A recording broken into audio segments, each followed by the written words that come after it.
ഇന്ന് പോണില്ലേ? അമ്മച്ചി ഡ്രസ്സൊക്കെ സെറ്റ് ആയി, പക്ഷെ ഓർണമെന്റ്സ് ഒന്നും സെറ്റ് ആയി. അതൊക്കെ സെറ്റായിണ്ട്, എല്ലാം സെറ്റായിണ്ട്. നീ അതൊന്ന് നോക്കിയേ.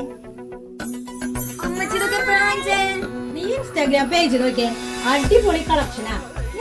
അപ്പൊ ഗൈസ്, ഓണം ഫോട്ടോഷൂട്ടിന് ഡ്രസ്സൊക്കെ റെഡി ആയിട്ടുണ്ടായിരുന്നു, പക്ഷെ ഓർണമെന്റ്സ് കിട്ടിയിട്ടുണ്ടായിരുന്നില്ല. ആ സമയത്താണ് അമ്മച്ചി ഇങ്ങനെ ഒരു ഹെൽപ്പ് ചെയ്തത്. ഗൈസ്, ഈ ഷോപ്പിന്റെ പേര് SN ഫാൻസി വേൾഡ് കുപ്പിവള എന്നാണ്. ഷോപ്പ് വരുന്നത് കൊച്ചി പള്ളുരുത്തിയിലാണ്. വെറൈറ്റീസ് ഓഫ് കളക്ഷൻ അത് നമുക്ക് അഫോർഡബിൾ റേറ്റിന് കിട്ടും. അത് മാത്രമല്ല, നമുക്ക് ഓൺലൈനായിട്ടും പർച്ചേസ് ചെയ്യാം. നമ്മുടെ ഡ്രസ്സിന് മാച്ച് ചെയ്യുന്ന ഓർണമെന്റ്സ് ആണ് നമ്മൾ പർച്ചേസ് ചെയ്തത്. എല്ലാം എനിക്ക് ഒരുപാട് ഇഷ്ടപ്പെട്ടു. നിങ്ങൾക്ക് ഇതുപോലെയുള്ള കളക്ഷൻസ് വേണമെന്നുണ്ടെങ്കിൽ മറക്കാതെ അവരുടെ പേജ് ഒന്ന് വിസിറ്റ് ചെയ്യാം.